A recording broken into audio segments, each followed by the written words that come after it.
As I'd mentioned in some of my previous clips, I like getting in the garden early, do whatever harvesting or whatever I want to do at that time of day. Right now I'm going through these cherry tomatoes and removing some of what's already turned ripe. Some I've got whole clusters, and there's clusters that have certain tomatoes that have turned ripe within it. So I'm just kind of picking through, finding what I can. I've got beautiful little tomatoes here.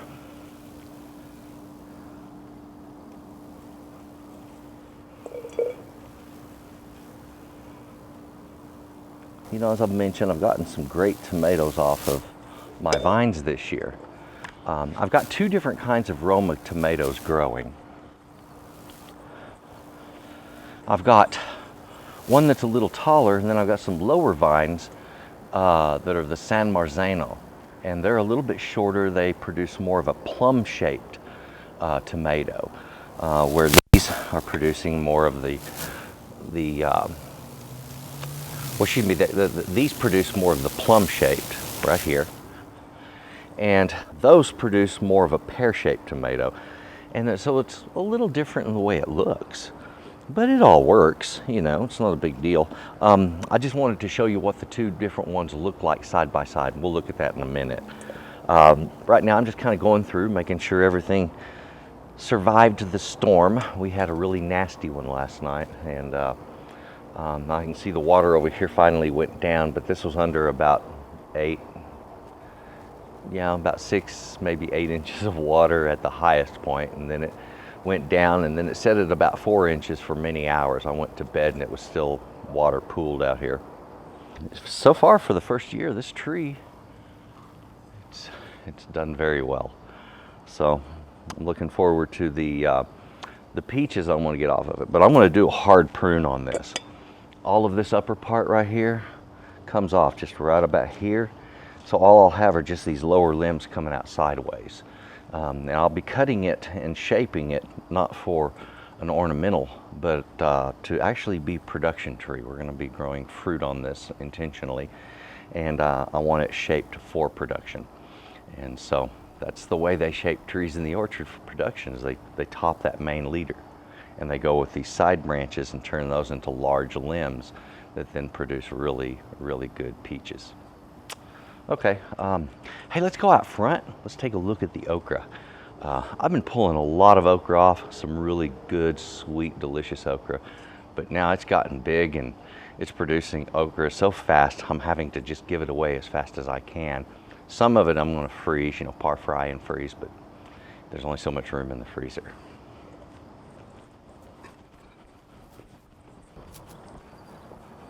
It looks like my okra plants got knocked a little sideways in the storm.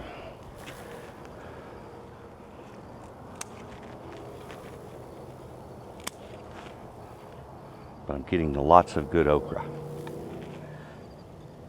And this is so sweet. It's a fantastic okra.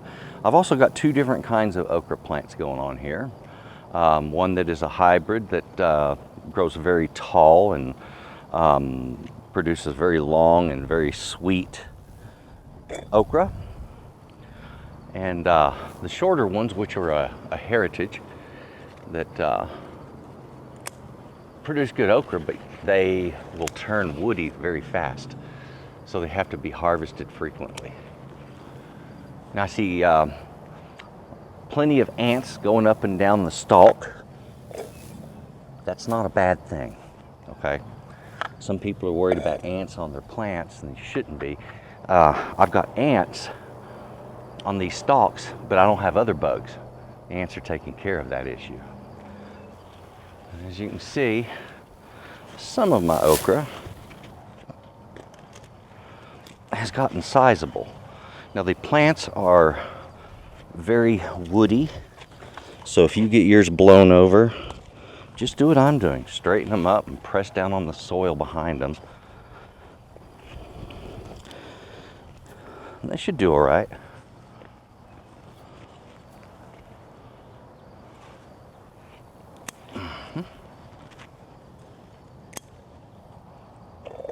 So every day I get enough okra to cook up for a fairly good size family.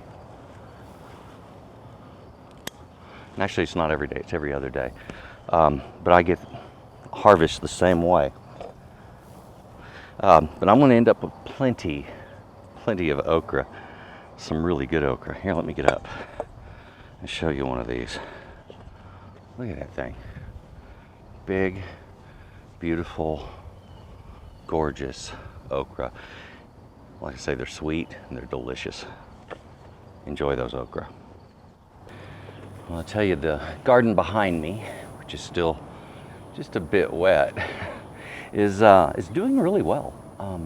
It has just been explosive in its production, and so many. This was yesterday's pull on the tomatoes. Every other day I'll come out and I'll tug gently, and whatever pops off, that's ready. Now, I wanted to mention to you different shapes of Romas. Yeah, some Romas are different shapes. It doesn't mean there's something wrong with them. It just means that there's different kinds of Roma tomatoes, different hybrids.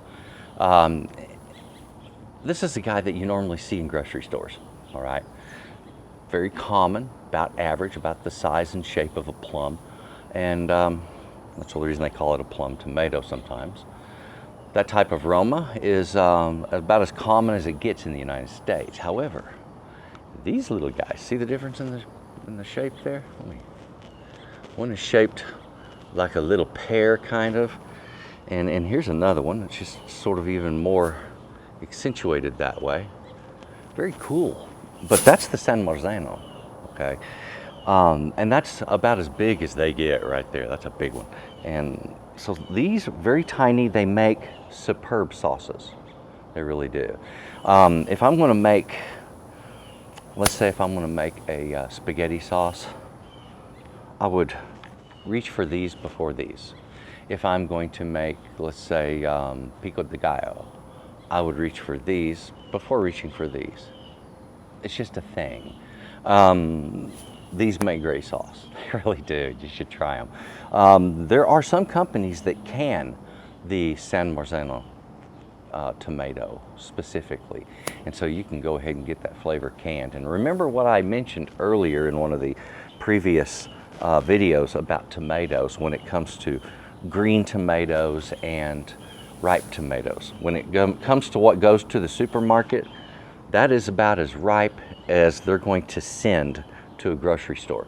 And that means that tomato will get not much sweeter than it is right here, okay? That's the reason they don't have a lot of flavor in the grocery store, and they're not very sweet.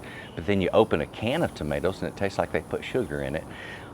That's because the canned tomatoes, they took big, beautiful, bright, soft, ripe tomatoes that never would make it to market, and they went straight into the canning.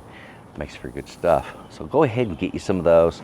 That's the only thing I've ever recommended people buy in a can was tomatoes, and that's only because of how short-lived they are and how well they can. Okay, I mean, they don't change much when you can them, so it's a good thing to do. Now, by the way, you got too many tomatoes, I showed you how to dry them. You can also take these things, blanch, peel, and then preserve them in mason jars. And this is a very common thing to do. I doubt I'll do any videos on that because I'm not planning on doing any canning. However, it's really not a very difficult thing to do. Once that skin is off of it, you put them in the cans, then you heat the cans with the tomatoes in them to a certain temperature, which is basically pasteurizing it, before you then take your boiled lids and cap it up.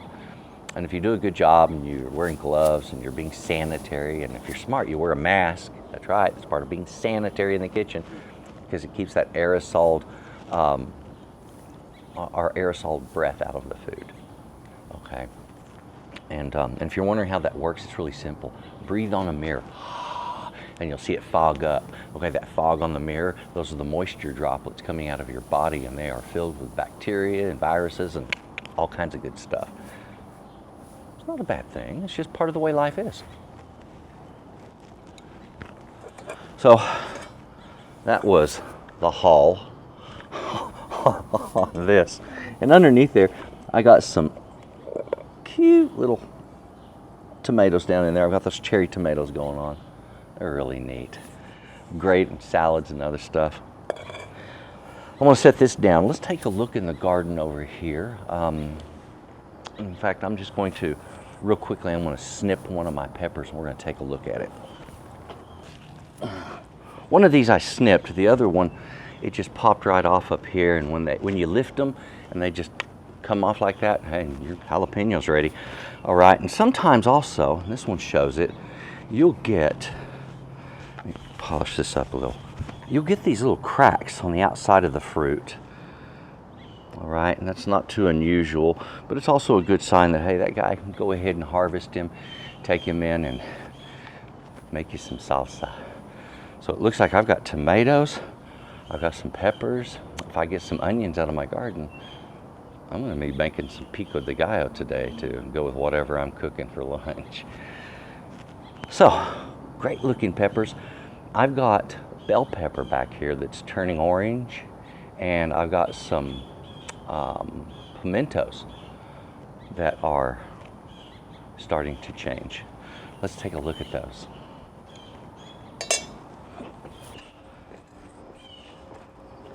All right, look at these guys. Like right down here. So getting beautiful and red. Oh, and right over here. Look at the color we got going on these bells. So I've got beautiful orange starting to develop on that. It's changing good. I've got more pepper back here. And of course these poblanos, they're looking just like the worst poblanos I've ever seen in my life. It's kind of sad because that's my favorite chili. Doggone it. Well, we can't always have successes in life. Sometimes you just got to take your failures, move on, learn from them, and become a better person. I guess that's what I'll do this time. Now, get my plant tucked back in there. Always try to keep, when I have a cage, keep the leaves tucked into the cage and or the stems, and that way they will grow upright and produce very, very well. But the rest of these are getting quite heavy with their fruit. This one is got a lot of fruit on it, big fruit down in here, right down there. And this one's got some growing on him. So we got plenty of chilies coming along. We're gonna be doing some stuff with those. All righty, and you know, we take a look at this, get in there, and we've got plenty of jalapenos over here. And the jalapenos are just, they're doing fantastically well. They are very hardy. It's turned out to be a very thick batch of plants over here, and I'm very happy that I have put them in. So I will definitely, in years to come, be doing a lot more jalapenos out here because of how well the plant does in this area. And these are, like I said, just loaded with fruit. So I've got an absolutely huge crop coming in from just these few plants. We're gonna have plenty of jalapeno.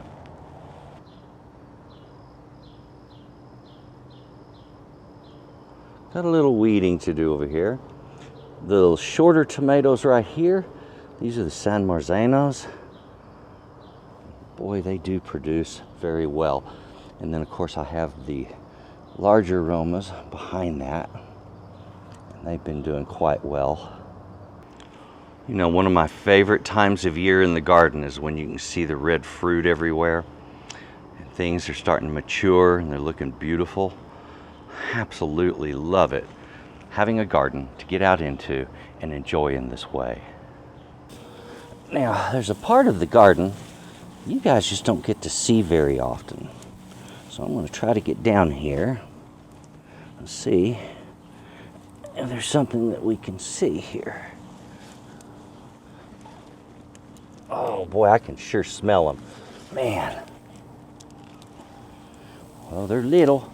They're coming along. They just don't get enough sun, but they'll be there eventually. Got carrots coming along. Oh yeah. Let's see here. Let's see what this guy looks like.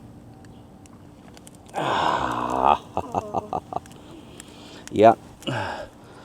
some of the carrots have grown up just a little bit. So it looks like I've got a few. Oh yeah, we got some carrots over here. I'm gonna give these a rinse and we'll take a look at them.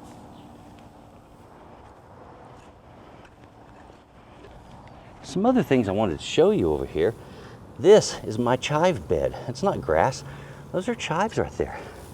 Let me get this plant back. This is actually, this woody plant that I'm pushing back is tarragon. And I've got more chives growing up underneath him here. So all of this here, except for this little weed that comes out, is chives. So I've been taking these in and putting them, enhancing my food with them, putting them on my potatoes, but on other dishes as well. Oh, and I'm smelling them right now, the aromas that come out of this garden. They're profound. I've got these onions here, I've got the chives, and they're just producing great aroma. And so much fun when you get down to it. Gardens aren't nearly as much work as they are fun. Well, got them washed up. Got some really nice looking carrots here. Now, I planted different colors of carrots, different kinds of carrots. So I got some gold carrots, I got some red carrots. I think I got blue carrots in there. The orange ones here are Danvers. So there's all kinds of good carrots going on here. I've never tasted these others. I'm looking forward to trying them for the first time. Should be interesting. So I've got a lot of good stuff here. Lots and lots of good, wholesome, healthy produce. All just because I decided to stick some seeds in some dirt. That's where it all began. This began after I got out of the hospital earlier this year, which basically is the reason I got started late. And I just started putting seeds in dirt. You know those little red cups that you can buy fairly inexpensive in the store that you use at picnics? Use those for seeding pots. They're perfect. They're cheap. You can reuse them. And the rewards of just a little bit of my time. Thank you very much for watching this. It was fun doing these shows, let me tell you. I like to share this part of myself. It's a lot of fun. Get out here while I'm doing what I do in the garden anyway, and just kind of show you what's going on, let you know where it has come. We put these plants in the ground, and they were little bitty things. You saw them then. If you've paid attention to my shows, you've watched them grow up, and now you're seeing the fruits of the labor. And it only took a number of weeks. Weeks, people. It's not that hard. And you don't have to have a huge garden to grow just a couple of small items. You can even do a lot of things in planters and containers. Just make sure that that root base stays cool enough. And for some things, like potatoes, grow potatoes in a container. When the roots get warm, they produce even better. Okay, so watch it happen. Soft, loamy soil is what potatoes love the most. Well, this thing, I better get out here and treat for the mites that are killing some of the leaves on the tomato plants. Using to the person who recommended to me to use dish soap. I've been doing that, and it's been working out fine. There's just mites that got up in the leaves, and they do their things. They suck the chlorophyll out of the leaves and damage it that way. And yeah, the soap has been really beneficial because, you know, I don't want to spray a poison on a plant that has that growing on it, because that's going to be harvested too soon. And you shouldn't spray poisons on plants that are going to be harvested within a number of, you know, days or just a couple of weeks from when you sprayed it. But if I spray it with dish soap, then all I have to do is just wash the dish soap off of the fruit and we're good. All right, so that's what I've been doing. Thank you for watching. Please subscribe to Texas Cooking Today. Click the like button if you appreciated this video. Drop a comment in the comments box. I love those. I read them all, whether I respond to you or not. I definitely read them. And thank you for posting. Thank you very much. Thank you very much for watching the video. And folks, look in that description box. I always say it. You're going to find my links there. You're going to find my website too, and I've changed my website. It looks different. I'm putting out new advertisement for my photography business. I wanted everything to be harmonious, so I made everything match. Take a look at that. Take a look at the recipes. There's some cool stuff. And folks, thank you for watching. You have a good day. Bye-bye.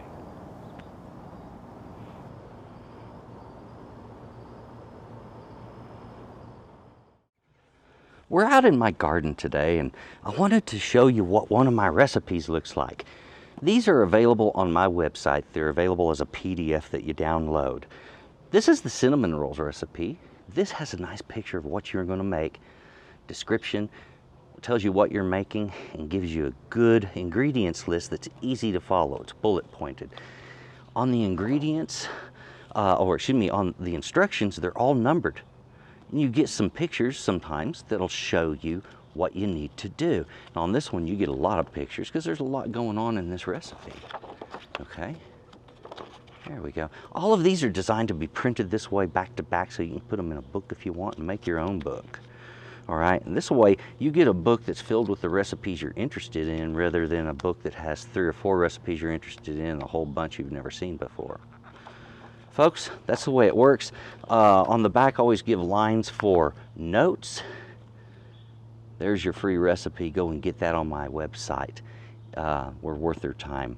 And thank you very much for taking a look at that. Thank you very much for watching Texas Cooking today. And you folks, just have a good day, okay? Bye-bye.